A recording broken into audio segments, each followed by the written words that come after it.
consequences. The moon is slowing down Earth's rotation. And Earth already slowed down the moon's rotation, so it's tidally locked to us. We'll one day be tidally locked. We'll be double tidally locked. And when that happens, then the tides will line up because we'll not be pushing it ahead of the moon. So that somebody had to figure all that out. Yes. So that was another Darwin. Thank you for your Darwins. New developments and discoveries are happening every single day. So keeping up with science and the world can be difficult for anyone. Misinformation spreads online at the speed of light, and trusted news outlets report on the same story differently. So, how do we find the truth? As science enthusiasts, we know how important it is to rely on research, data, and putting theories through endless testing before coming to any conclusion. Well, our news consumption shouldn't be any different. And with the help of our partners at Ground News, you can take the same approach and be guaranteed to receive a fully comprehensive and balanced viewpoint on the news and hot topics of the day. Ground News was founded by a former NASA engineer, so you know you can find your favorite topics such as space and science. They gather news-related articles from around the world, add data-driven context, and create story overviews like this one, covering new primate chromosome maps, shedding light on human evolution. With the Vantage Plan, you can easily find research and compare it with media framing, as well as get insights into different perspectives around the globe. You can also switch editions to the UK.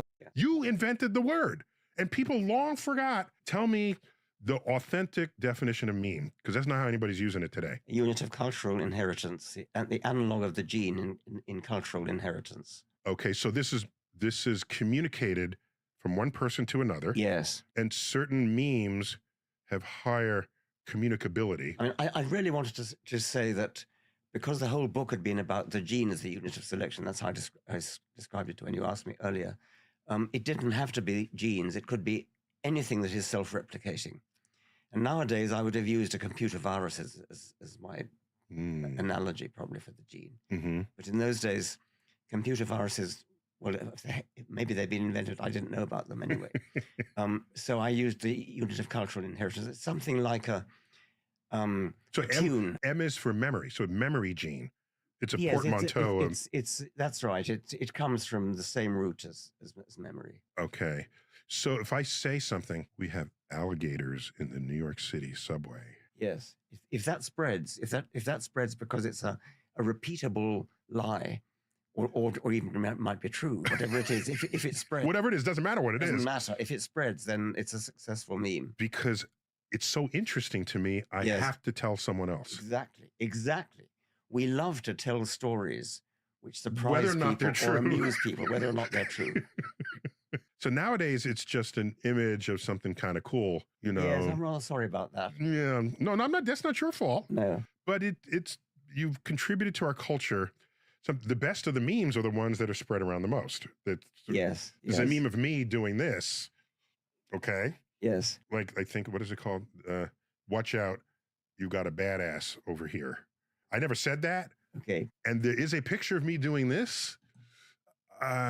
When it spreads. It spread. And there are people in South America who saw me in the street. They were tourists. I said, oh, we know you from the meme. This is like 10 years ago or something. It's like, the meme, really? That's not even me. Why did that? So somehow that spread. I don't have any understanding of it. Shall I tell you my John Cleese story about that? What is that? Well, do you remember Fawlty Towers? And yes. Yes. Okay. Well, there's an episode where some Germans visit the hotel, and Basil Fawlty is going, don't mention the war. Don't mention the war. And of course he does mention it. Anyway, he was in, I think it was Munich airport, and he was going up the escalator, and there was a man way over there and going down the escalator right across the hall, and he recognized him, and he shouted, don't mention the war. Okay. So that meme was spreading in Germany. So that's a selfish gene. So let's move ahead here. The Blind Watchmaker. Oh, that's my favorite book of yours, if I may. Okay. Well, The Watchmaker comes from William Paley, the theologian, who said that there must be a God because if you find a watch, you pick up the watch was crossing a heath, he said. You open it up. There's a great big pocket watch in those days. Back when watches were watches. Yes, yeah, that's right. And you see all the cogwheels and springs and things. It had to have a designer, of course it did. And so how much more would you say that of an eye or a knee joint or anything living? So that's the Paley watchmaker argument. Natural selection is the blind watchmaker. It produces results that are like watches. They're beautifully designed. Eyes are beautifully designed, certain flaws, but they are beautifully designed. And they come about not through any design process, not through any deliberate design, but through the blind watchmaker, which is natural selection. So so that's hard for people to accept, especially if they're deeply religious. Yes. Because they already have an account. Yes. Now you're saying one of the acts of their God is some random force operating. He didn't have to be there at all. He didn't have to be there at all. Yes. And I think where people get confused, and even some of our people have made this mistake, Fred Hoyle, who was the architect of the steady state universe, who pejoratively invented the name Big Bang to describe the universe beginning in one point. He said that in a pejorative way. He wanted the universe to be a steady state. He did a calculation for how you would get an eye, a fully functioning eye, and how long that would take. And it was some impossibly, 10 to some very high power number of years, given the rate at which you have defects in a genome. And correct me if I'm wrong, the rebuttal to that is natural selection is not completely random. Well, no, that's right. It actually wasn't an eye. It was a hemoglobin molecule, but it's the same argument anyway. So what he overlooked was that it doesn't happen all in one go. He imagined all the bits coming together at random.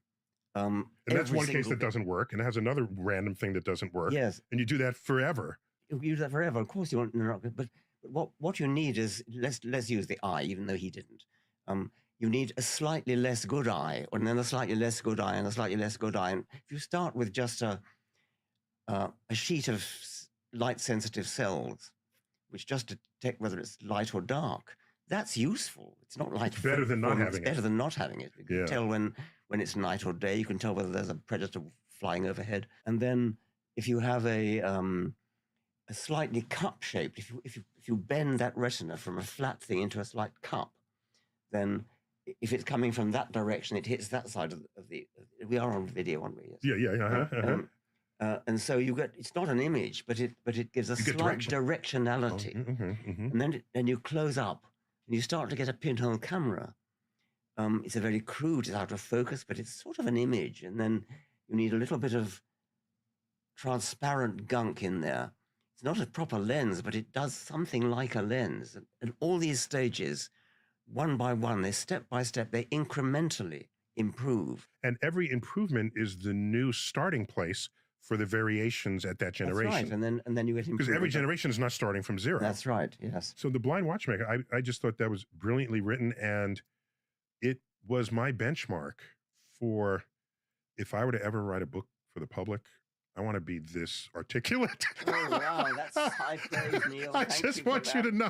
I just want you to know that. Thank you for that. Okay, let the record show. Climbing Mount Improbable. Well, that's what we've just been talking about. Yes. Mount Improbable is just that metaphor. Describe it to me. It's a metaphor where you've got a mountain, you've got a sheer cliff, a vertical cliff, and on the top of the cliff is an eye. And to produce the eye in the Fred Hoyle manner would be to leap from the bottom of the cliff to the top in one go. In one go. You cannot do it. But you go around the other side of the mountain and you find a nice gentle slope. And so you just climb step by step and you reach the summit. Okay. So if you think it got there in one fell swoop, there's no, of course you're going to invent a God, because That's right. But not imagining that there's another way. Yes. You're stuck in one religious philosophy versus any other philosophy. Yes. Okay. All right. Got that. And this one, much was written about unweaving the rainbow. So tell me about that. Okay. That was, we're up to 1998 now. That comes from Keats. I did not know that. Keats complained about Newton spoiling all the poetry of the rainbow by explaining it. And so my point was the point which you've made often enough, that actually there's far more poetry in really understanding the spectrum. So did I tell you this? Do you remember there was this, it was on YouTube, it was what's called Double Rainbow Guy. Have you ever seen this? No. Double Rainbow. You should check it out. Okay. Okay, this is now back when social media was just people posting things. It wasn't the cesspool that it is today. Yes. So he was hiking somewhere. There's some guy you needed a camcorder to take videos, Yes. not a cell phone. He's hiking in, was it Sierra Madres? I don't remember where. And you hear him sort of narrating his, oh, that's a nice cliff. Then he turns a corner and he says, oh, a rainbow. Oh my gosh. What could it mean? Oh, a double rainbow. Oh my gosh. And he's tearing. You don't see him, but you can easily interpret just his emotions and his breath. And then he goes prostrate to the ground. Yes. And he can't contain himself. What does it mean? This is a sign. And so I felt bad doing this. You might be proud of me, but I felt bad doing this. I tweeted, I put a link to this video, and I said, this is how you behave if you've never studied physics. Yes. But I thought that was kind of mean. He's having his moment. Well, in a way, that's what Keats was doing. And that's To what Newton. Yes, that's right. But anyway, I can cap your story in the opposite direction. I read a story about a woman in California. She had a lawn sprinkler, and she saw a rainbow in the lawn sprinkler, and she said, what are they doing to our water supply? That's funny. Oh my gosh. So I did not know that Keats had that to say about Newton, because Newton, he decoded the rainbow. Yes. That was his thing. It's what he did. One of his things. Oh, by the way, you mentioned how beautiful the eye is, even with some flaws.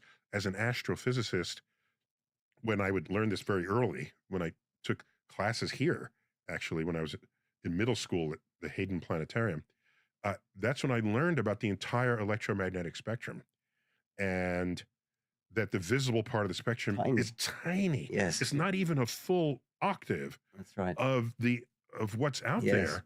And then I was just disappointed with my sight. I said, is this the best nature could get? The X-rays. Is this, let me go back in line and see what else is there. And later on in Star Trek The Next Generation, there'd be a character called Geordi. He had a visor, VISOR, which was an acronym, Visual Instrument Sight Organ Replacement. And so early acronym days. So yeah, I'd be intrigued by what the world would look like that way. For example, if someone's calling you on your cell phone, that would be like radiant microwaves while that's happening. That'd be just kind of cool, Or if you go by the countryside and you see radio towers, they would be the brightest things on the horizon, and now they're just hunks of metal. And so they get him to look at scenes that they're coming upon. It's high in X-rays, it's high in this, it's high in that. Yes. And then I worried that if you could see all bands of light, that would be very visually noisy, wouldn't it? Yes. I mean, if you see right through to radio waves, where you wouldn't, well, then everything becomes transparent. Long wavelengths, yes. Then there are no walls in this office. You wouldn't see things. That's right. You have coined this term, and we've even appeared on stage together under this title, The Poetry of Reality. And I'm all in. But if you're actually a poet, surely there are parts of reality that are best expressed by a poet. Would you agree? I suppose so. I've never quite understood. I don't write verse, but I suppose, like you, I try to evoke emotion at the same time as otherwise science. It's just a wiki page. Yes, right. That's you right. Want some... And I'm not entirely clear what you mean by poetic. I sort of feel intuitively I know what it means, but I can't quite put it into words. Maybe that's no accident. Yes, I defend in my own mind the idea that science is the poetry of reality. It makes me feel poetic. And I think it makes you feel poetic. So it might be self-serving on that level. What would matter if others can be convinced of the same? Because otherwise it's just a self-licking ice cream cone.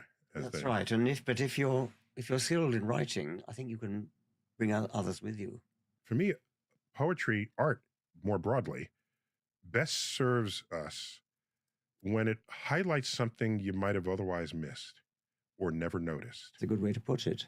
My best example of that was July 21st, 22nd, was it? After we landed on the moon in 1969, the New York Times had a special section, people reacting to the fact that we walked on the moon. And there were all these famous poets of the day.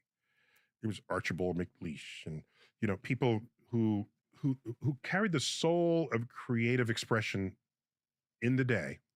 And I read these poems. They were awful.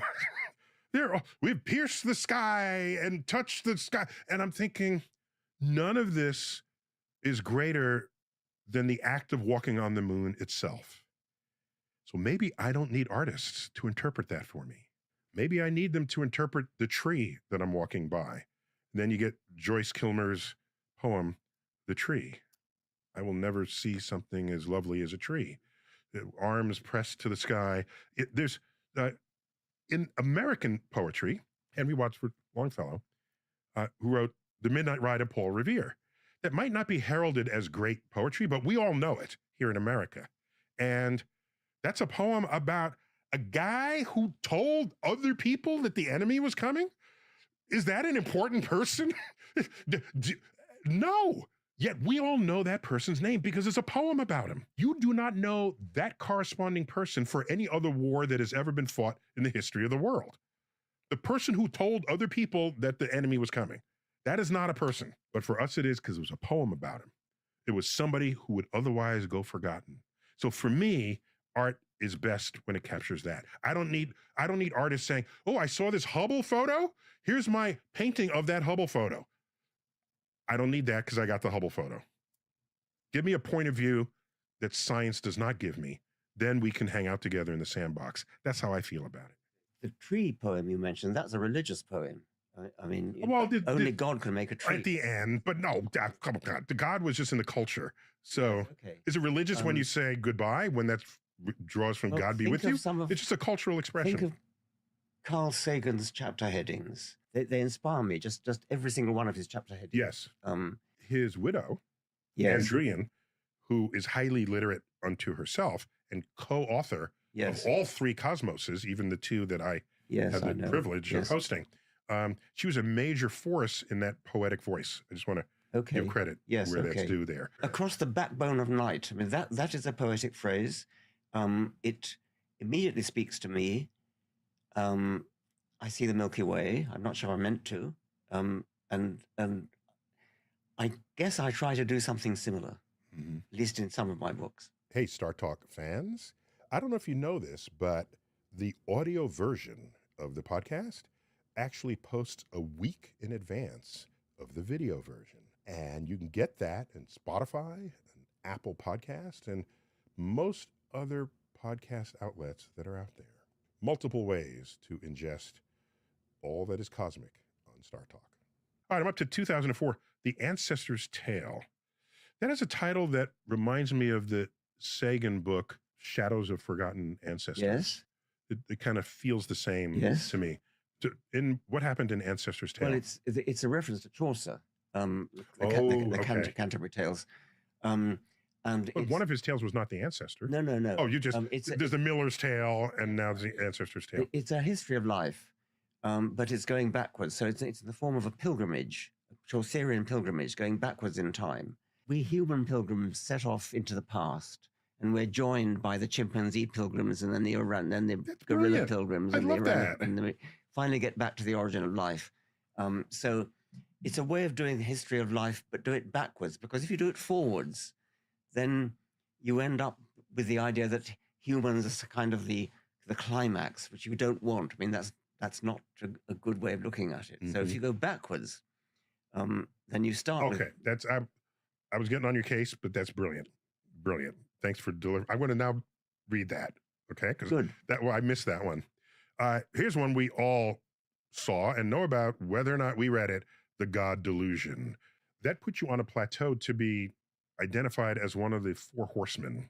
Oh, right. Okay. Yes. Not a phrase that any of us actually It was bestowed upon you? Yes. Yeah, so it was Daniel Dennett, Christopher Hitchens, Sam Harris. and both of them are passed, Sam Harris and you. Yes. Okay. The four horsemen who have each been quite vocal about their atheism. Yes. And the God delusion, if that's not atheist, I don't know what is. It is, yes. In the title. Yes. Right. So we spoke about this book before.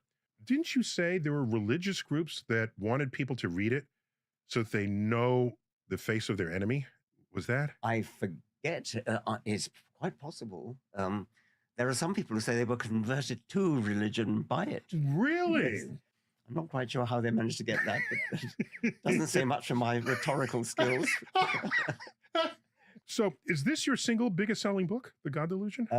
Yes, just about. Yes, Yeah. it was equal to The Selfish Gene, maybe. I've taken you to task on the very first day I met you, and I think it's worth repeating here. The first day I ever knew you. Again, like I said, I'd read your books, and I aspired to have the vocabulary, the command of vocabulary that spills off your plate. I took you to task in the front of a group. It was one of the what's the name of that conference? A Beyond Belief conference. Oh, yes. Which gathered. Oh, yes, that's right. Which gathered scientists, biologists, theologians, Yes. philosophers. Yes. And it was to discuss, are we in an era beyond where belief matters? Yes. Does belief still matter? Yes. So it was quite the juxtaposition of points of view. You and I are up on front in a panel. Two other people are there. And I heard you speak. I'd only ever read what you wrote. And I heard you speak. It was more articulate and more barbed than anything I'd ever read that you had written. And I said, oh my gosh, I'm glad we're on the same side because if you had spoke to me, I'd feel like a complete idiot. I would feel not worthy of life. And then I thought, you are so potent. Is this turning people off because they reject it? Because you are not investing in how they think. Everybody has little receptors for receiving information. And if you're just going to say, I'm right, and I know I'm right, and you're all just wrong and you're idiots, maybe that's not as effective as you can be. So I challenged you to be a little more sensitive to people who are just trying to explore the world, and that you could be more effective than you are. Do you remember your reply to me?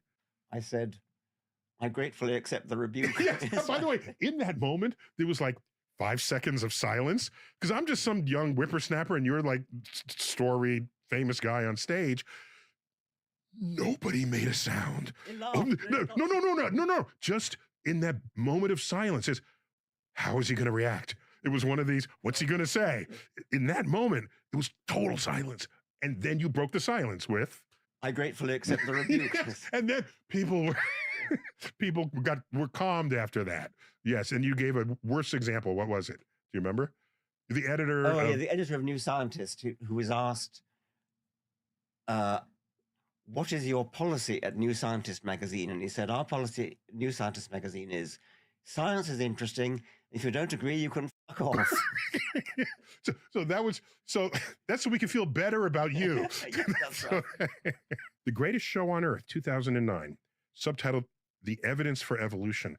Was that motivated because around that time, there was the rise of what they called intelligent design? Well, that had come before. I mean, this was, in a way, The Blind Watchmaker was a response to that. Yes, of course. But now this was really to set out the evidence for evolution, which I hadn't really done before.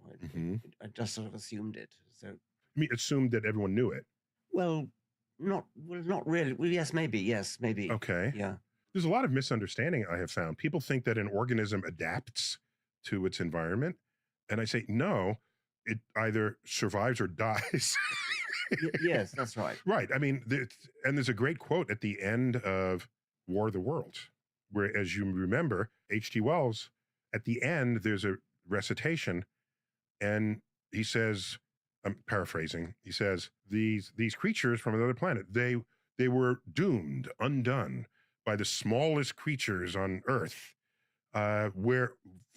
to which we had developed immunity. Yes. And it ends with a very poetic phrase, no man lives nor dies in vain.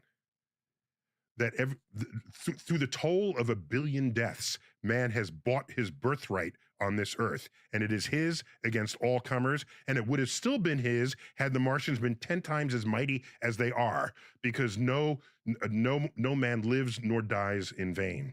And I thought that was potent. He was, of course, scientifically literate, and he's saying there are generations that die because they can't make it through this next stress to the environment. It's rather horrifying when you think that actually that's what happened to the native South Americans when the Spanish arrived. I mean, they were killed by epidemics of things like measles, to which they had no immunity. Mm-hmm, and in Europe, they built up immunity to these diseases. But the better analogy would have been had the South Americans wanted to invade Europe. Yes. They would have then died by the European diseases. But that's not how European colonialism works. Yeah. Just a couple more books here. I'm skipping over like a half a dozen, with your permission. One that I delighted, not only because I received a copy of it in the mail from your publisher, it was just delightfully done. Flights of Fancy, Defying Gravity by Design and Evolution. That was 2021. Beautiful book, illustrated. And who was the illustrator of that book? Jana Lentsova. She's Slovak. Just something that I think is underappreciated in this world, because we can't fly. So especially in the idea that we're at the top of the evolutionary scale and everything else is less than us. What does the condor say about that? Who flaps its wings once every 10 minutes because it coasts the rest of the time. So just a celebration of flight in evolution. I was delighted by that. Thank you. Well, that was sort of designed for young people. It started out as a children's book. Well, that's why I liked it so yes. much. that accounted for its accessibility. I mean, it was just very fun to see the illustrations and the like. And right now there's a book coming out called The Genetic Book of the Dead. Yes. A publisher actually let you use that title. Why wouldn't they? Because it's like, what? The Book of the Dead? That worries me. Well, I don't know. I think it's rather an uplifting title. The Genetic Book of the Dead? Yes. It doesn't mean human dead. Does this have a subtitle? What's the subtitle? Yes, it does have a subtitle. A Darwinian Reverie. So tell me about this book. I haven't read it yet. If you look at a highly camouflaged animal, a desert lizard, is one that I use. It's got pebbles and sand all over its back. It's just a dummy painting of a desert on its back. Okay, so that is a description of the world in which its ancestors lived. You can read that animal as a book describing the desert world in which its ancestors lived.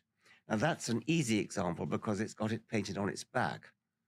But it must be true right the way through every cell of the animal, every molecule of the animal has got the same description written. And some of it is baggage as in burdensome rather than... Yes, but...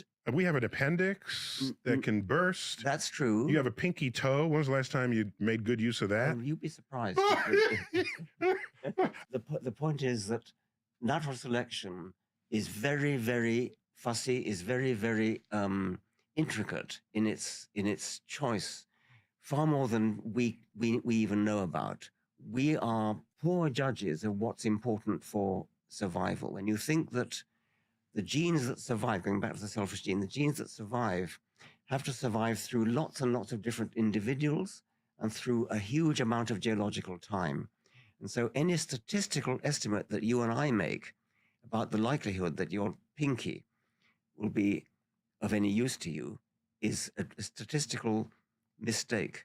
Natural selection is a much better statistician than we are. So I'd need to think harder about my pinky toe. Well, natural selection has millions of years in which to choose between successful toes and unsuccessful toes. J.B.S. Haldane did a calculation. J.B.S. Haldane, the great geneticist, did a calculation. He imagined a feature like a toe, something that seems trivial to you. And he said, let's allow that it's so trivial that for every 1,000 individuals who have it and survive, 999 die. This feature, the toe, whatever it is being repeated thousands of times in lots of different individuals and through lots of different millions of years. And it's got to survive through all those times. I'm explaining this very badly. The main point is that we are very bad estimators of what's important. In natural selection is a much better estimator of that. Okay, how about male pattern baldness? Well, You got that one? Well, that's a variable. I mean, some people have it and some Right. people don't. You might take another example, maybe fingerprints. Why do we have fingerprints? Well, the fact that they're different doesn't matter, but are they important for clinging onto the trees when we were, had our boreal ancestors, that kind of thing? Oh, I see. So even if they're not useful now, they were useful to get us to where we are now. Hence the genetic book of the dead. I mean, we're talking about the that's- past. Damn, you're right. There it is. The genetic book of the dead, Yes. enabling us to get to where we are at all. Yes, we are a description of the worlds in which our dead ancestors survived until they died. Survived And long enough to reproduce. Because if we didn't survive, we'd be extinct, and we wouldn't be here to talk about it in modern times. we are only here because our ancestors survived Did not long go enough extinct. to reproduce, Yes. and they survived because of the highly detailed features that they had, which their I'll rivals think didn't differently have. about my pinky toe, because without the pinky toe, there might have been some dead ancestor that would have ended that branch of the tree of life, and we Yes. would have never been here. That's right. Yes. Yeah. Do you have hope for civilization as it's currently manifested in the world? I think we have to have hope to live our lives at all. It doesn't mean that at an intellectual level I necessarily have. But I live my life as though I have hope. Yes. I've become cynical is not the right word. I've become a practical cynic. There are people who think this way or feel that way or behave this other way, and I've stopped trying to change them. What I try to do is offer a way of looking at the world that maybe they'll take, maybe they won't. Maybe as an educator, it's my job to make this as tasty as possible. So that, hey, that's a good idea. I never thought about it that way. But otherwise, I just gave a presentation to a Christian school, K through 12. I talked about optics. And at the end, it was open Q&A, and they were 11th graders, and they started grilling me on science versus the Bible. And I said, I'm not here to stop you from being religious at all. Okay, we live in a country that protects your freedom to be religious, and you're in a private school. So the government is not going to come after you and say you have to get this out of the public coffers. I made that clear, but I didn't have the urge to try to convert them. And I get the sense that you've had this urge your entire life to convert people with no less zeal than a religious person, a religious evangelical religious person would have trying to convert people.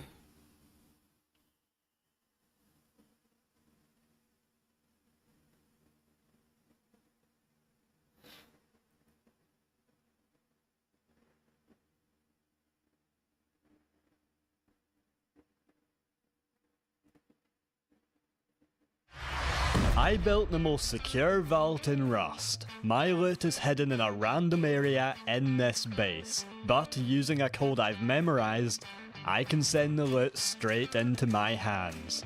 Ah, that's what I was looking for. Building a base of this size would be no easy task, but I was willing to make it a reality, even if it took the entire wipe. Okay. It's first wipe, and I have a crazy base to build.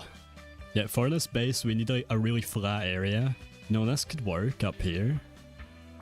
I could build the vault going across to T2 Island. I'm gonna be solo this wipe, so it's gonna be difficult. So I'm gonna head up the map and see what I can do on the way. Friendly. Cue jazz. Yes. I don't trust this guy. You can't trust anyone on Wipe Day. Yeah, look, he's coming after me. Oh, he's friends with that guy. They will regret this day. Oh. No, scripted. Scripted. I've got you. Not holding back this wipe. Okay, that was unnecessary. Give me your loot winner. No.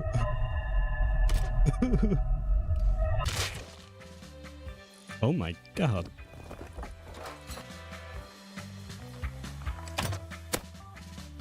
Got him. Oh, metal pickaxe. What? He's kinda stacked. I don't want to jinx it, but so far so good, boys. Yo, I just noticed underwater labs right next to our base location. Bro, the horse is stuck in a cactus, man.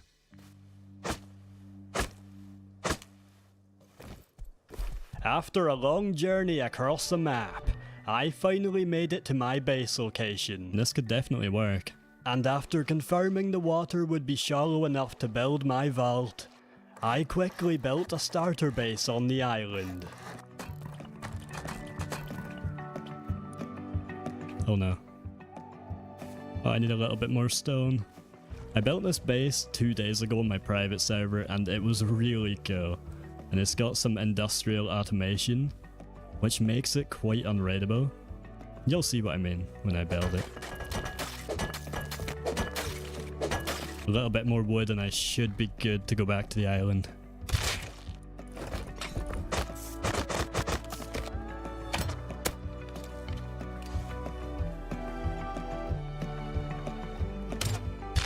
Oh! Got a bit of loot. Can you give me up? Yo, is that Prince Vids?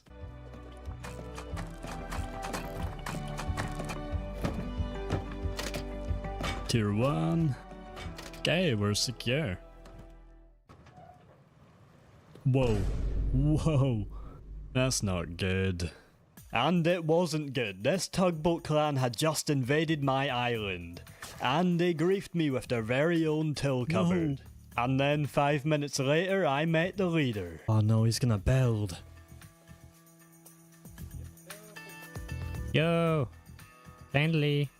Mind if we build here? If me and my friends build right here, we will make sure we keep you protected. Oh. Is that a deal? Do I have like a choice? Can you maybe like move it over a bit? We're gonna build a massive base right here. No, it ruins everything. The vault has to go across there, bro. It's gonna be cool, man. We're gonna build a cool little bridge. Can't build a cool little bridge. In the hours that followed, all I could do was sit there and watch until my island was taken over by this big fat clan. So I decided to log off, but when I logged back on in the morning, I didn't expect to wake up to this. John Paul. Hey, I won't forget the name. Before we continue, this video is sponsored by Rust Magic, one of the fastest growing sites for Rust. They have just added slots and live games to the site, where you can play with a real blackjack dealer. Heard of a game called Rust?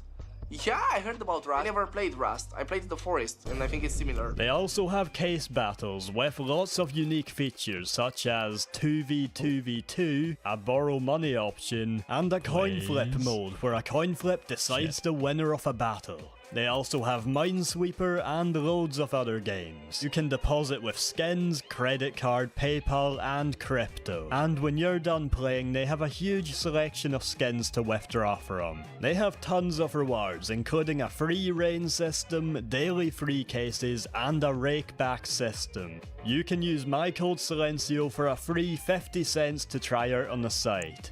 And I wish you the best of luck. First, we need a new base location. We need to build in a smarter area. And when we have enough resources, we can start building the vault. I'm not making the same mistake. I'm gonna upgrade the starter base as fast as I can. We have a little farmer. Oh man, I just got my base up. Oh man. Oh man. I have the 10 cloth, please. Just the 10 cloth. I'm not asking for much.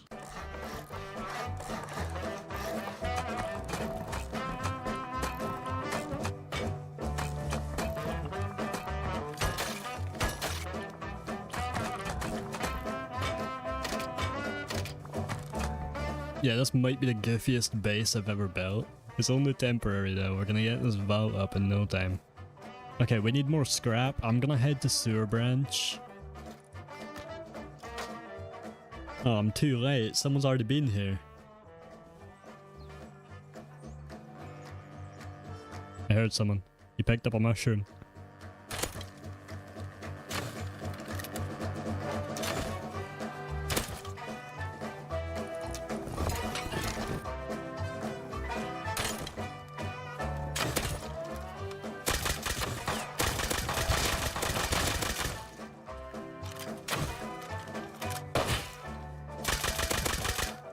Don't know how I survived that. I'm lucky to be alive. Back to base in one piece. Let's go.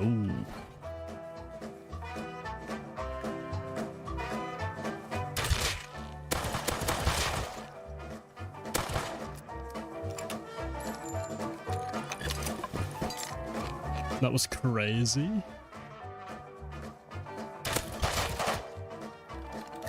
Fuck! I'm right next to my base. I can get this guy.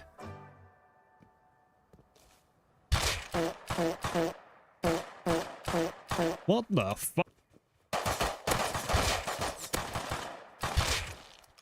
It's a satisfying kill, bro. A P2. You know, I can work with a P2.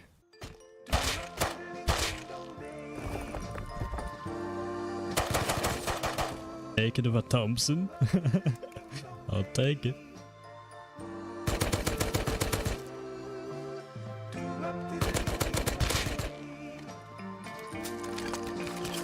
It's been a long time since I've had a good solo wipe.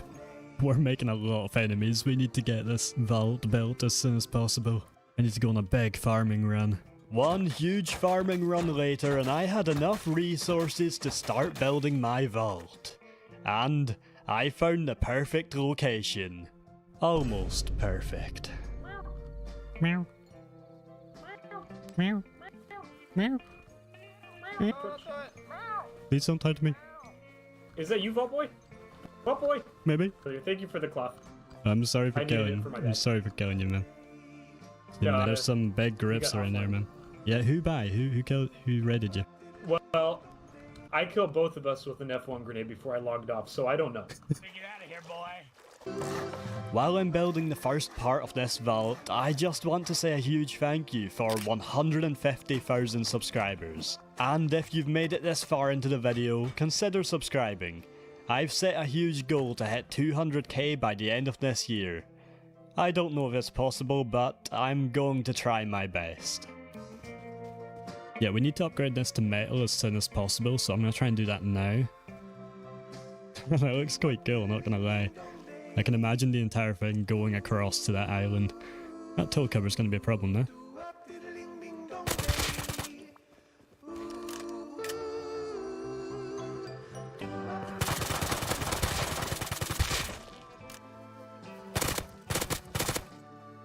Expo ammo, that could be useful. So I grabbed the metal fragments from my old base, but while I was heading over to my vault, I didn't expect this to happen. Oh, he's got a rocket launcher in his back. Yeah, it's getting readied, wow. Already, man.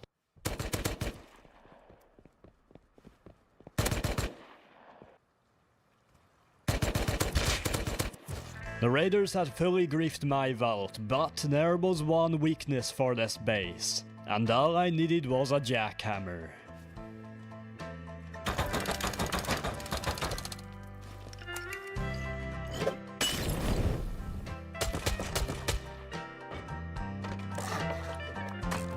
Good, we're good. Well, almost good.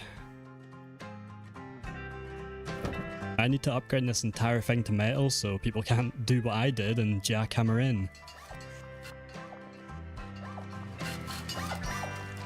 After upgrading my entire base to metal so no one else could jackhammer in, I logged off. Granted, my base was very small, I still survived the night. Let's go! We're not raided, boys, and the roof is stone. I need to upgrade that. Today would be all about expanding my vault into a much larger base. But first, a few changes to the bases around me. John Paul, the person that stole my original island, had been raided, so I could no longer get revenge. I had been griefed with 2 till cupboards outside my vault. Great. And the clan that I had built next to had expanded a lot.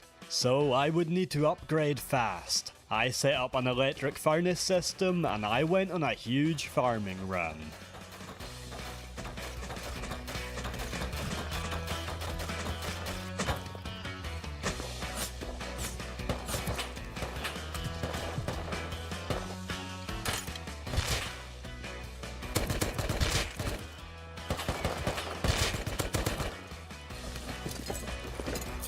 Baited by the crossbow. If in doubt, pull the crossbow out. While the metal was smelting, I would focus on gathering the scrap I need for the vault storage system. So I headed over to Missile Silo, but when I arrived, I had arrived too late. Someone's already here. No, it's opening. I'm too late, man. Quick! Quick! Okay, I'm gonna camp the exit. It's a bit scummy, but I'm gonna do it. And now we wait. A few moments later. 12 o'clock midnight. 20 minutes later.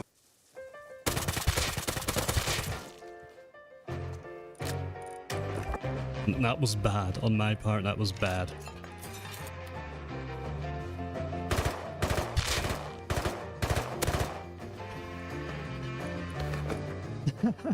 It's safe to assume I've got enough scrap to research everything that I need for the vault. When I returned to my base, I researched everything I would need for the vault storage system, and then I transferred some metal fragments to my new base. But while I was heading over there, I ran into my neighbors. Oh shit, that's close.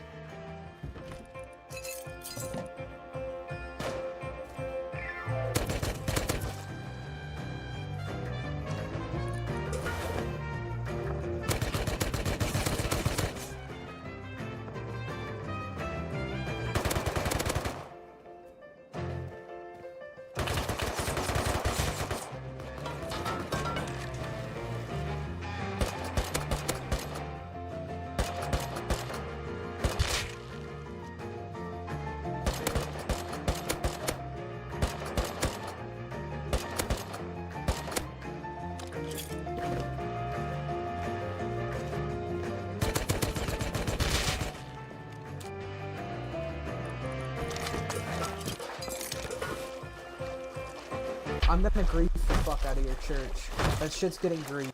Griefed. That shit's getting griefed. Griefed. Griefed so fucking hard. Wah! Wah! Church! Church! I want to upgrade as much as possible before that big clan gets back on. And they'll be back on soon. Yeah, this is cool. Damn. Yeah, we get up to there. Oh, I can't even build here. Damn, bro. We need C4. We need satchels. 2 hours later. Oh.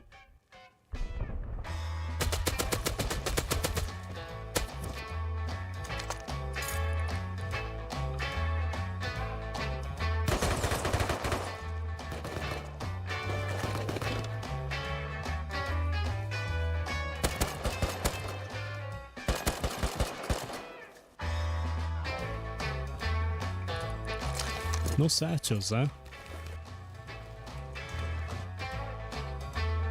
I've already got satchel BP.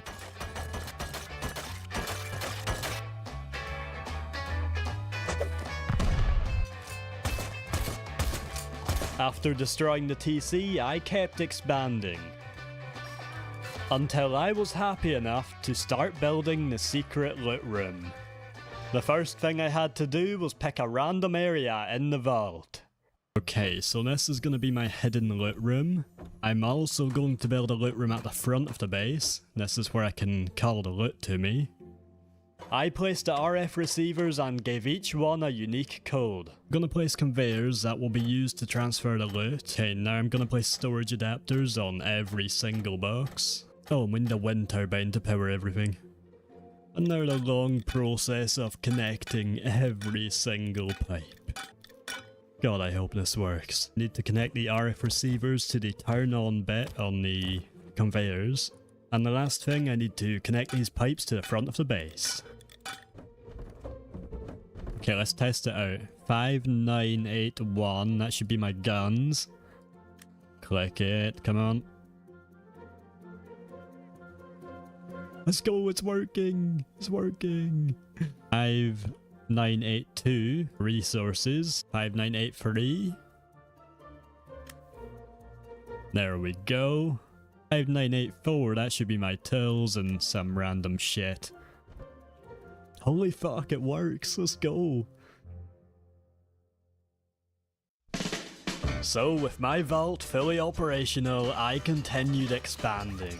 But I was running out of metal fragments. I mean, there's only so much you can farm until you've farmed it all. So, I only knew one place to go.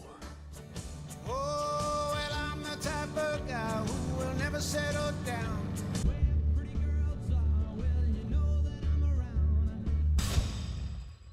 I roam around, around, around, around, around. Oh, well, this flow on my left arm and Mary on my... I arrived at Excavator to find the entire monument walled in. So I would have to find another entrance, or make my own.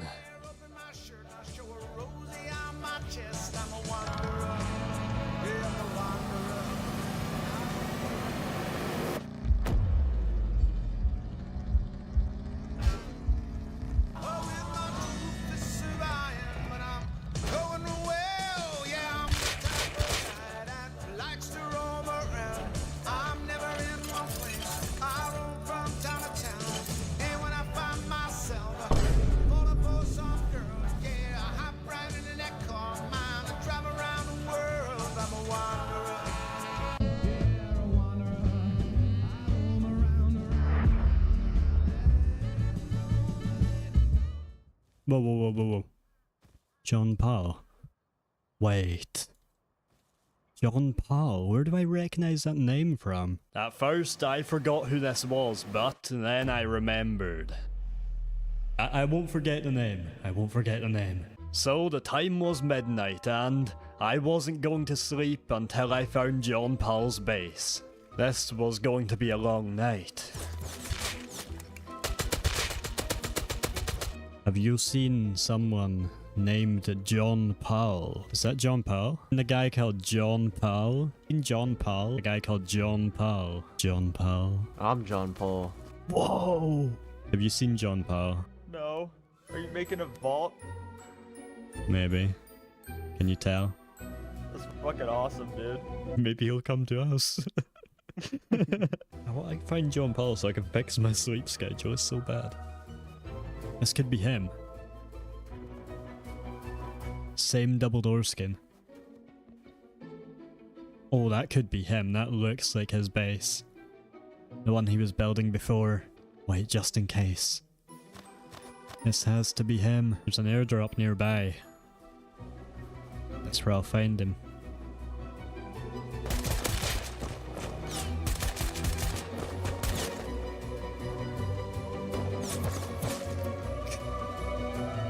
Could be him.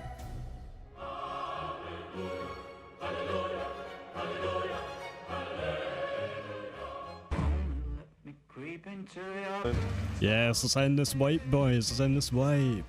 I'll never know it was recorded at 5 a.m. Oh, there's a guy to the left. Bro, get back in. You're sleep deprived. Right side, skid.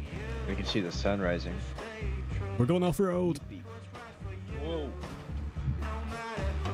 It's his base. It's his design. I saw you. Oh shit, there's a lit in here. They haven't moved.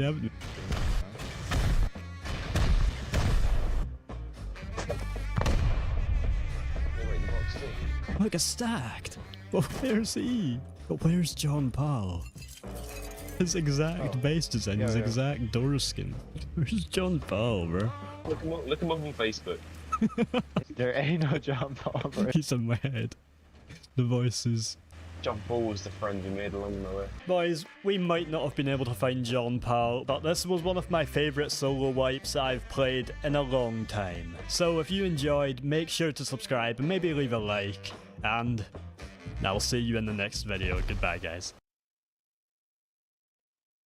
This is a typical Rust bunker. High quality metal, fully sealed with no way in or out. And the only way to transfer loot is through a drop box. This isn't a very practical way to live.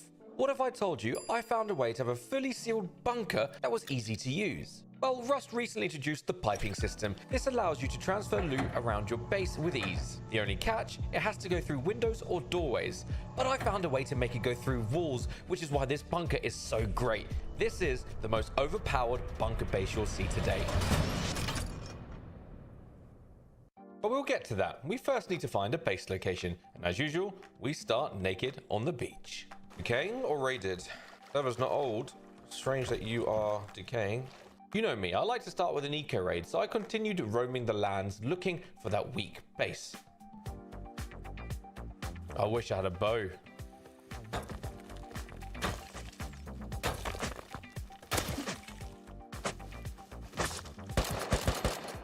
I wish I was a headshot. That would have been so good that early on, but I respawned and continued my journey.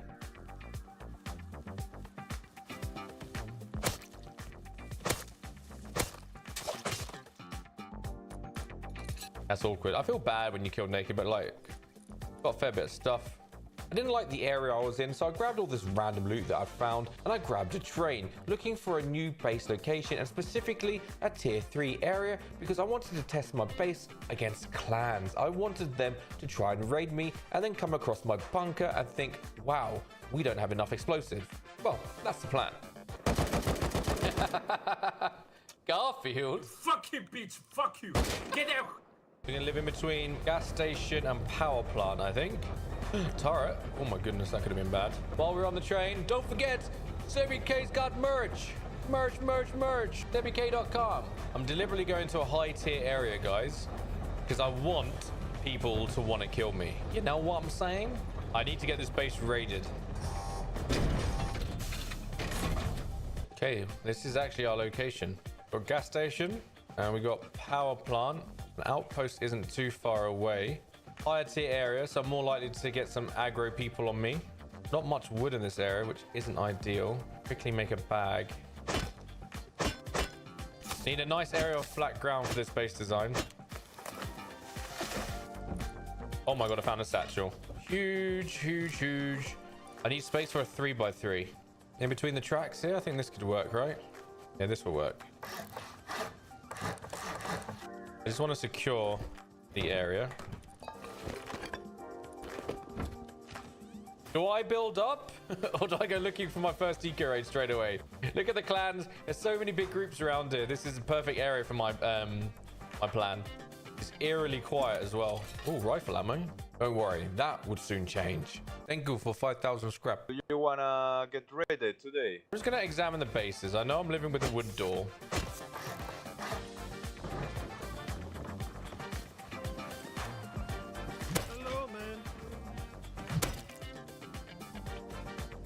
Oh no! Oh, he's online. I think I should leave that base alone. You will have a gun. Pissed off person number 1. I decided to still explore his compound. After all, the aim of this wipe was to annoy people into raiding me. Just so you don't forget, this base belongs to the guy called Eric.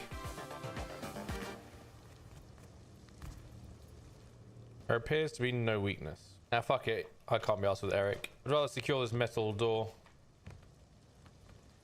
Courtesy of Eric, we have a metal door. With my base location secured and an enemy already slightly triggered, I went to do a bit of farming so I could expand my base. That way I wasn't a one-door raid. That's the footprint for the base. We've got the footprint. Wanted reward for this guy. Interesting. I feel like this base might be worth a little raid. He's a solo though.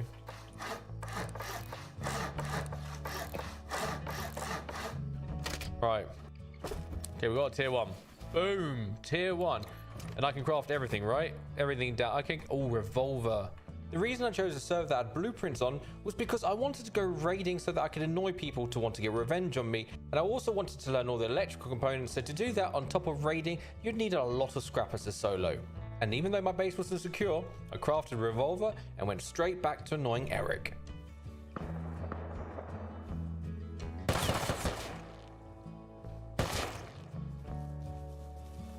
Colton, oh, there's two of them. Eric and Colton, okay. I would intermittently farm to upgrade my base, but I find that so tedious and boring that every now and then I'd go and annoy Eric again.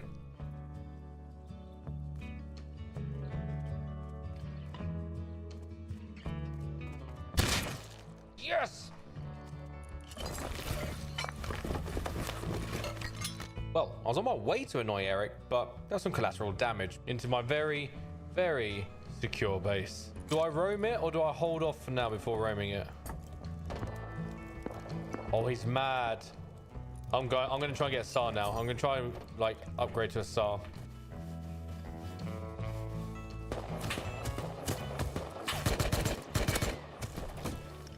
Pointless fighting a roof camper, I ran away, only to return in a hot air balloon. Do you think he knows I'm coming?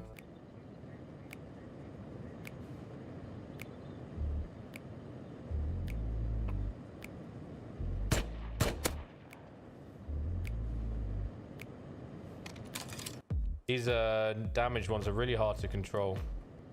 I think this low altitude approach is best.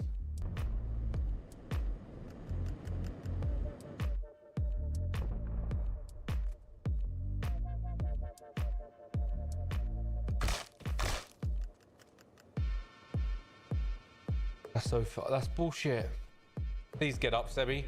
24%. Oh my god, it got up. The base owner then goes completely quiet and goes AFK. Who knows why? I was in his compound and I wanted to make a play, but without wood, I wasn't able to get out. But I did see some boxes, so I came back to destroy them. Okay, I can throw my stuff out the window here.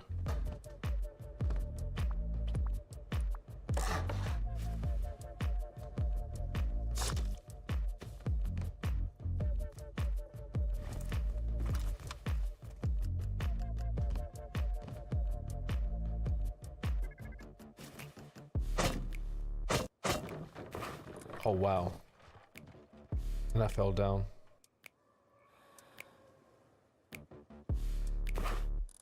Tier 2. Oh. Come on, let's get up it. Yes.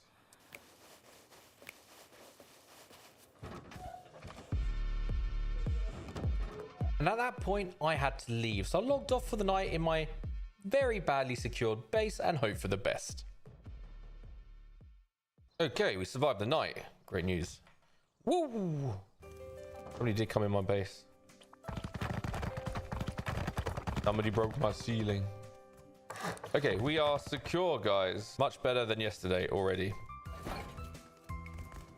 Yeah, that will be the Dropbox room.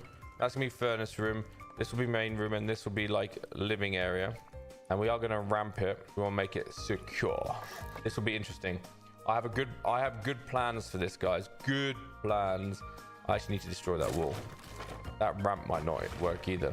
Oh, I hate this base already. I need to really do some renovations desperately. It's always good to get a farm in when you're most motivated, and that's when you first log on. So I went out to do that, and around me, a lot of bases were decaying, which was weird as the server was only 3 days old. The core itself is still sealed. Oh wow, look at this. I need sulfur. Let's get this. Grab the sulfur. I keep getting distracted. I need to check out this eco raid. My next move was to check how the base I got the tier 2 from, as I saw a lot of weaknesses in the design in itself. So I headed in that direction. That's all my build up, guys. They haven't been online. Boxes are showing.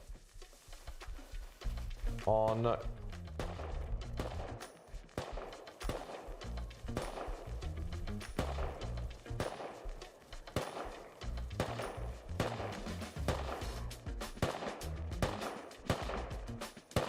Why is he shooting?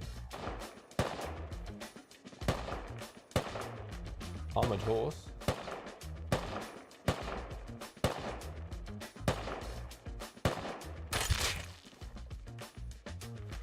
Oh. If you're that weak that you died to a one-hit headshot, that's not. Oh wow. What are you shooting at?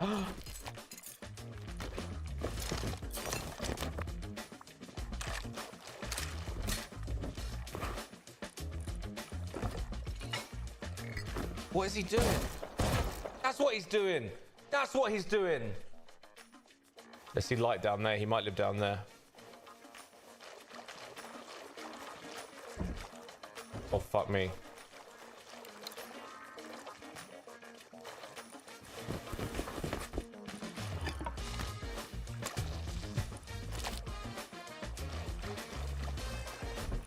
Oh, wow.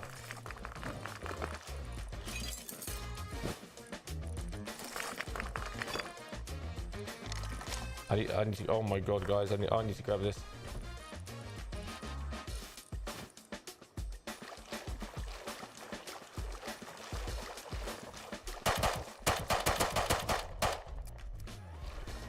Run! That base is absolutely loaded.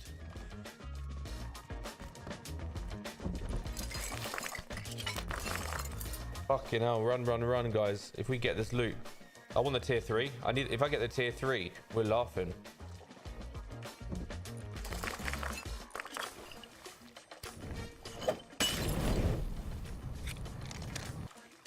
Why has he run away?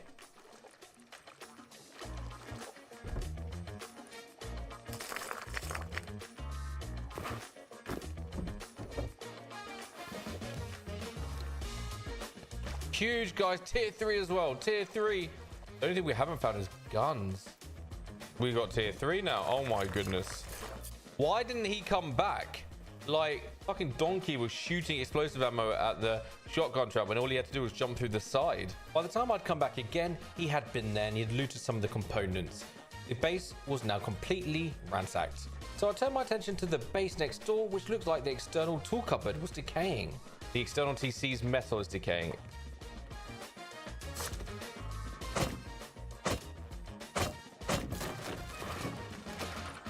Oh my god! What is going on today?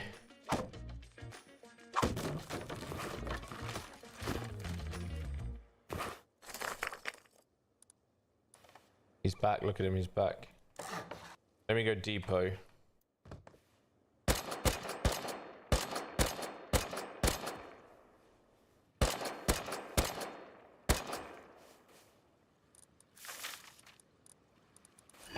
Need to confiscate his gun. Ow. The day was off to a great start, and I'd soon, with all these resources I'm getting, be able to start work on the ultimate bunker base that you didn't need a door for. Those of you that not understand the storyline yet, I actually want to get raided. These guys are going to come online and be so pissed that the whole base is decayed. This side is also decaying. How do you not sort your external tool cupboards out, mate? Like, come on. This is where I got to before. I was going to eco raid up, so I would have got to the same place regardless. Oh, I guess we'll do a stone run, and then we'll come back with wood.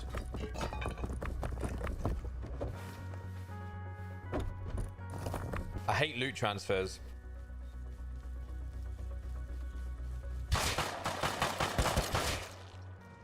Shit. I can't afford to lose this base to this prick. These guys look like the kind of guys to bank. Oh my god, the other side's opened up as well. The other side just opened up. More loot boxes on the other side. Why hasn't he jumped in?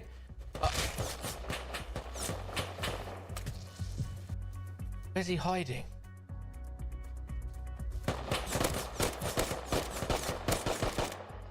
Frick. This pig is really throwing me off. I will bait you forever, James. I know where you live now. I will come back. Fucking. Yes, that's what I wanted. I wanted someone to threaten me. I wanted that. The rest of the boxes were actually empty, but I'd gotten enough loot from this base. However, I contemplated raiding in through a door. Boxes up there. I think we should raid a garage door, guys. Okay, so we're into here. We need to raid a garage door, I think. Okay, I just got lucky with those few boxes, I think. Yeah, they're all empty. Actually, you're right. That could be a bunker. Shall I try and Yeah, it is a bunker. You're right. Who said that? Kudos. Respect. It's a bunker loot room. I don't have much in my inventory. I want to see where that is. I want to see where I need to find where Sal lives, because if he does launch an attack on me, I need to retaliate. He's dead. Please be Sal. Please be Sal. It's Sal. He's got... Oh my god, he's got fucking pure healing teas as well. He's so mad. Oh my goodness. Sal and Courtney and a jackhammer. Oh my god, these two are so angry. Oh my god, I'm definitely getting raided. Courtney and Sal are pissed. All right, before I do anything, we need to do some securing to our base. A little bit securing. Our base is a state. Okay. We are rich, and our base is not secure. So let us secure our base real quick. Watch what I'm about to do.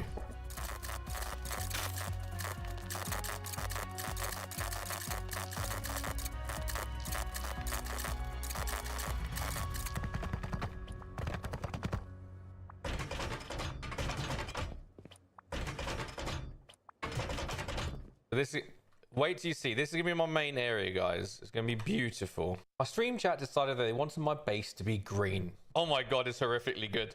I need to move the tool cupboard. Can I create Molotovs? Did I learn Molotov? No. Shit, I never learned Molly. I got a lot of scrap. Can I learn Molly? Oh my god, I did not go down the tier 2 on this last wipe. I don't even have garage door. Let's use all the scrap we have. And I use that scrap to learn all the electrical components, because I would need that to make the piping system go through the wall. And the sooner I got that set up, the more secure I'd be. How do I know the glitch still works? We'll test it right now, actually, chat. That's a really good question, actually. I need to stop doing what I'm doing and test the glitch.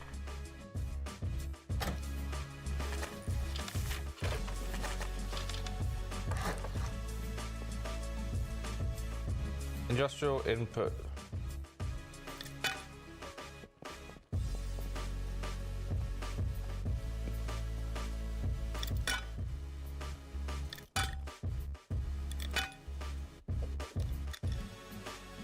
Was that fixed?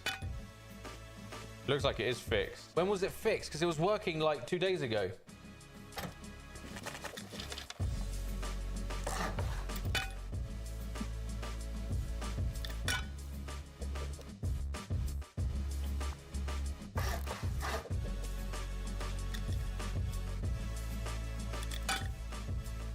We got it to work. We got it to work. Upgrade it, make the pipe disappear. I don't believe so.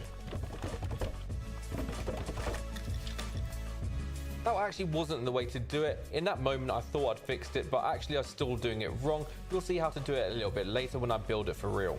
But I'd spent a lot of time doing this, and I was a little bit bored of being in my base, so it was time to raid that garage door. Oh, the TC's just decayed. That's gonna be annoying. My ladder's gone. It's locked. Oh, hang on.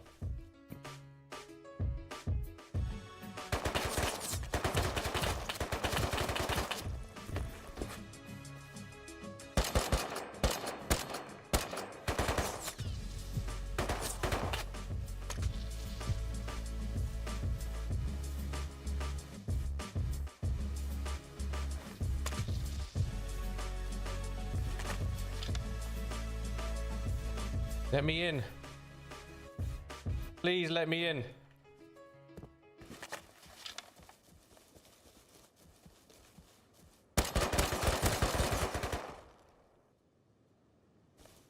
Who is it? Geraldine. I'd found out earlier that Geraldine lives with Eric, so I ran intercept towards his base, but he actually didn't come home to depot. Oh, he jumped in. Geraldine's in the base.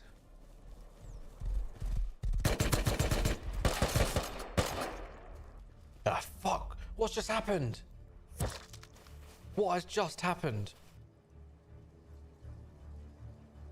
He's got my satchels on his hip.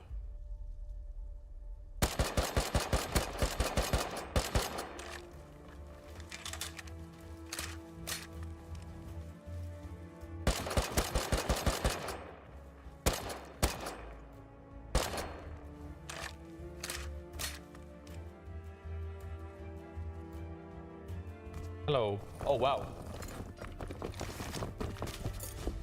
You're out farming. You decide to jump in. I'm out of here. What are you doing? Why are you just exploring that base with a full inventory of farm, you prick? No ammo for your gun anymore. I depoted and went straight back to do the raid.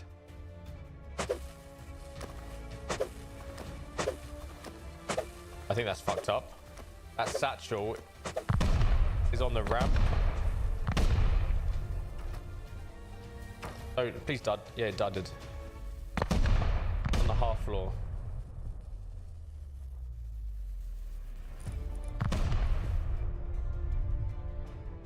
No!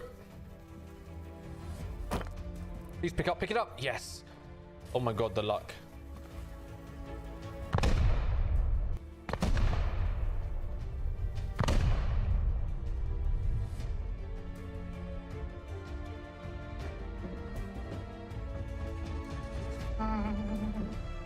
Interesting. I got lured in by those boxes. Nothing there, but nonetheless, the sulfur was all free and it was worth checking. It was now time to concentrate on my base. And I bagged my friend Richie in to show me how to do it. Okay, we'll try it. Normally, it wants to go straight to a box. Remember I was saying the other day, it doesn't like you. I'll test it with here, and then... It doesn't like you putting it on points on the wall, if that makes sense.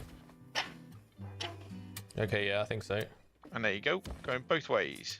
No, it goes pipe is blocked if you try and do it. If you do it straight to the industrial in, it'll let it go through. Like that. Nobody's ever gonna know. Nobody's ever gonna know. Yeah. And can you put the bit on the back of the box? Yeah. Here, look. Yeah, there you go. Yeah. Can you connect? I'll put it on there for you. Yeah, connect it to that if you don't mind. I should be able to. So you're looking through the wall to grab it. No, it works. No, other side. That's fucking insane. Okay, so put that there. Oh no! Okay, no, we defended the raid, guys. We defended the raid. Let's go back to our normal living quarters. Yeah, there we go. Okay, yeah, because we haven't got a box connected. It works. It works. Yeah, thank you so much, Richie. No problems. Bitch, you fucking bitch. Now we connect all the boxes. So, some of you may be lost. The way this works is you place a conveyor right in the middle of where the wall goes. Then you go on the other side of the wall and connect the pipe to the box. That way it goes through the wall because the pipe itself is actually starting in the middle of the wall. Am I in a situation now where I can seal this? I can seal this now, right? Let me just double check it works the other way again quickly. In blue. Is the loot coming back in? No, it's not. Why is it not coming back in? Luckily, I checked because I found out the server restarted and therefore the electrics were glitched. No longer did the switch turn it on, so I had to put buttons to reactivate them. It's coming in. All the loot is coming in. All the loot is coming in. Right, stop. Move all the loot out.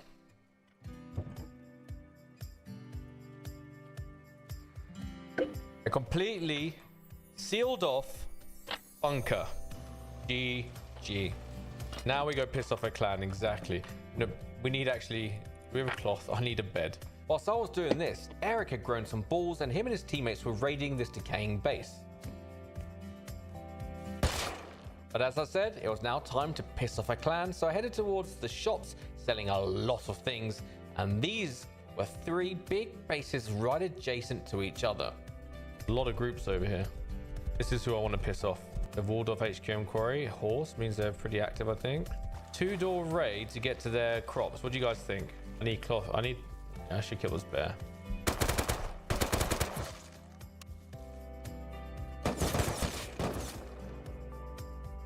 Right, these are the guys I want to piss off. There you go. I want that AK. I want that AK. Keep going, brother. Keep going. So, if I wanted to get raided, it was these groups that I needed to aggravate, including Eric. I think my chances were quite high considering. But back at my base, Eric and his crew were absolutely dominating this area. They were roaming and killing everyone. So was this the base being raided? Is that what was happening?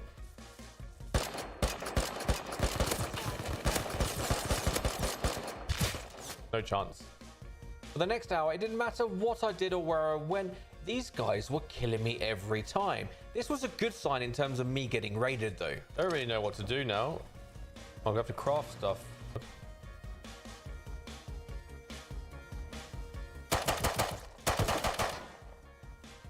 Give me a gun.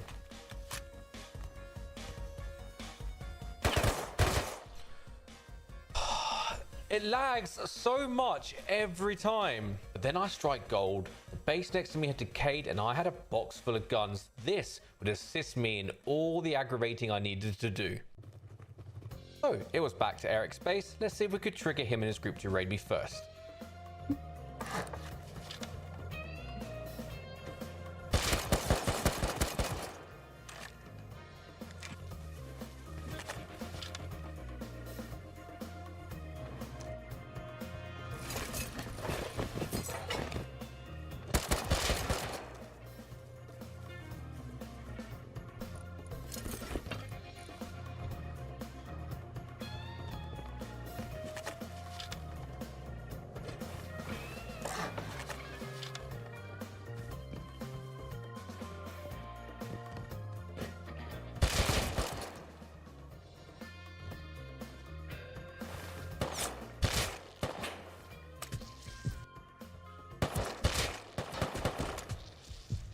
This was never about the guns or the loot. This is about trying to trigger them into raiding me. So I think mission successful. And we go blue, turn on, and all the loot should come in. Well, that was very quick. Wow. Instantly transferred in. Bang. I logged off, hoping that this base would be raided, and let's see if the bunker survives. Alright, that's good news. We are not raided. And we need to move all the loot out. Out is pink. Let's go. No, it's not going out. So we've got to press this button. Now is it going out? Uh-oh. Why is none of it working? There's no power. Does that mean it's working now? Nope. No.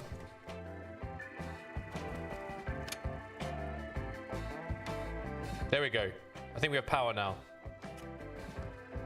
There we go. We have power. We have power. Is it working? Please work. Please, please, please. Please. And now it's working. Eric was also on early, so I went to pay him a visit.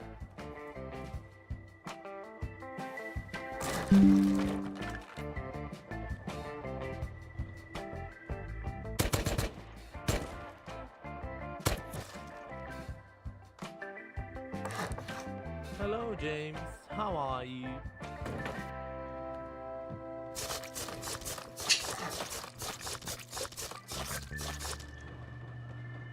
Feels bad, yeah?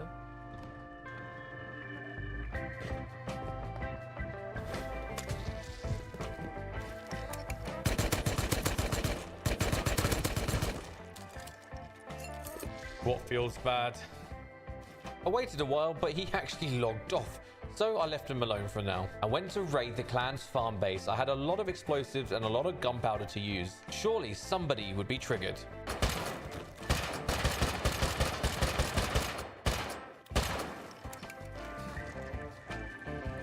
Wow, that's just the water pump room. Naturally, the next step was to eco-raid up.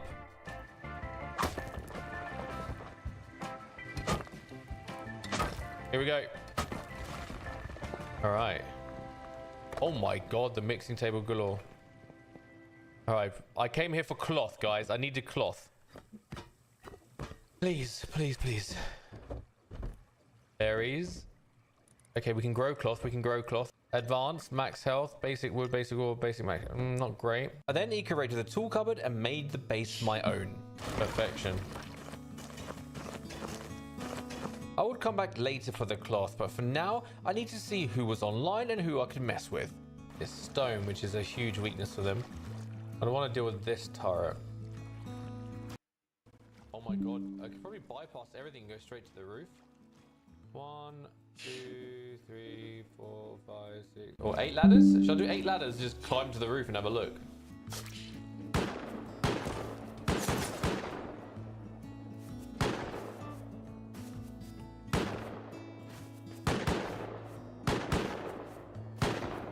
How to piss off a group.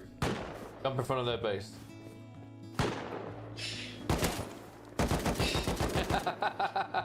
Garfield? Fuck you, bitch. Fuck you. Get out. I would definitely be back to mess with him, but first I wanted to check out this other base and I climbed to the roof. Oh, I've got the perfect bait on it. Oh, as I said that. He's home.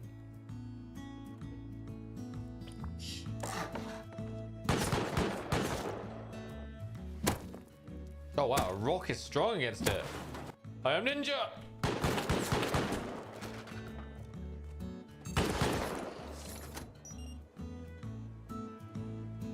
Can I make you shoot yourself? Nope, I cannot make you shoot yourself. This is awkward.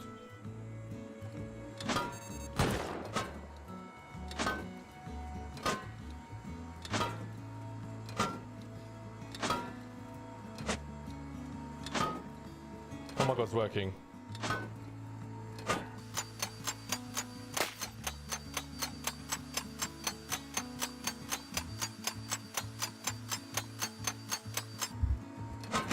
I am ninja! I am ninja! With that done, I couldn't help but start raiding the base.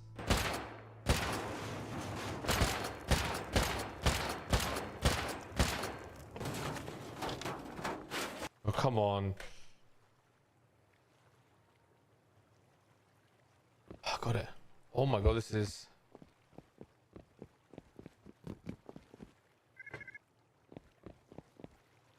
Hi, Jerry.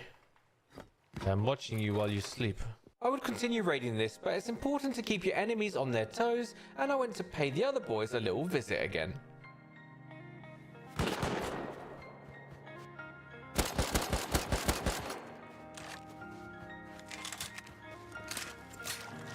There's no lock on that garage door. Pick up the AK! Pick up the AK!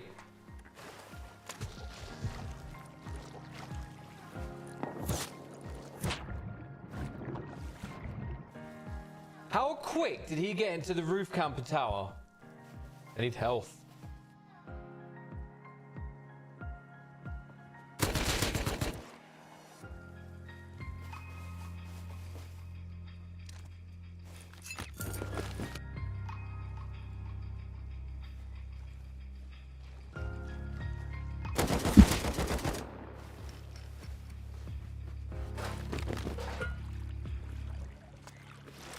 And just like that, I had 2 AK sets. And on the way home, I harvested all my cloth. Now I had more cloth than I'd ever need. And after taking it home, I continued with the raid.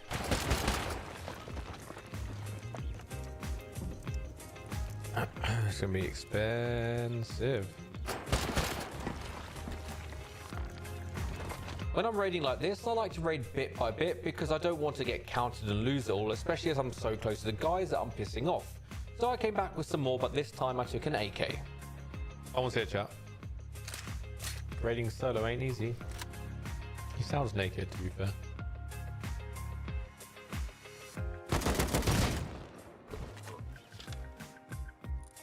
Fuck me.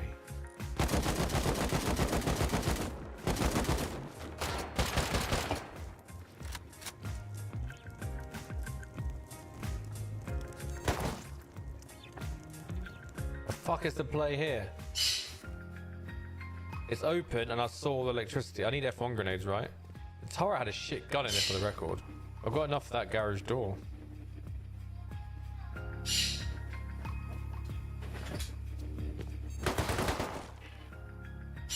Question is, can I get underneath the turret?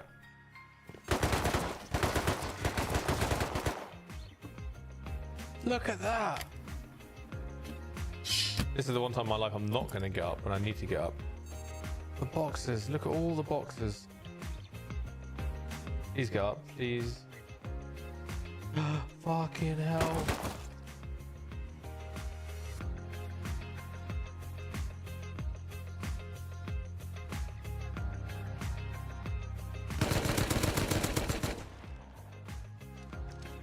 Where you going, bitch?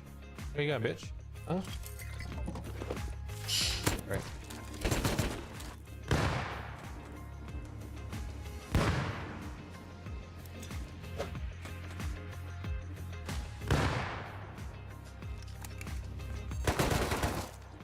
Okay, he's on 40 health.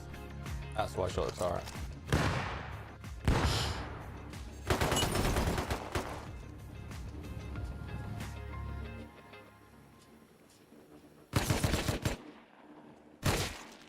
I knew I heard him.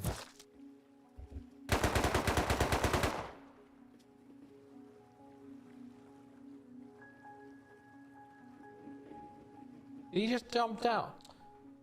Oh my god, he's more of a donut than I thought. He just jumped down. What absolute... He jumped down! I don't know what to do. I'm just gonna go for it. I'm hoping boxes are destroyed and find space to hide in there.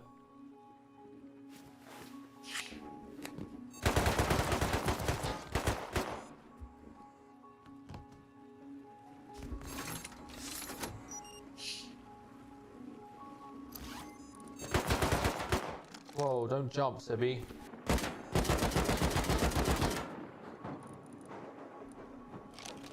Fucking shoot, it was nearly out as well. Holy fuck! 1, 2, 3, 5,000! Wow. Wow. Wow. Okay, Eric, you're in trouble, mate. I have just learned everything on here.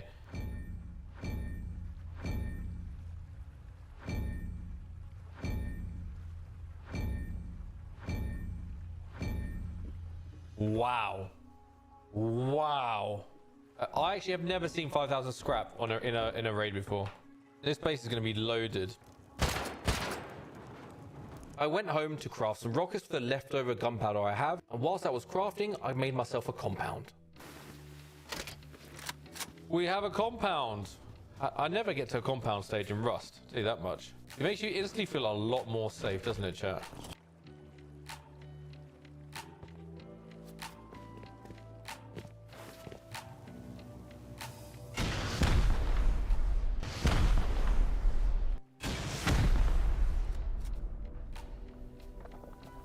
I had to go home and get some more rockets. I was also running out of gunpowder at this point.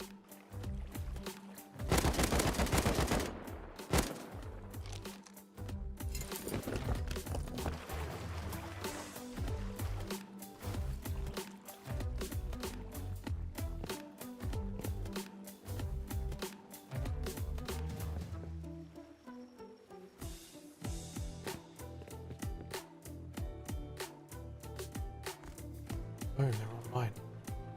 Fuck, they're online. They're online.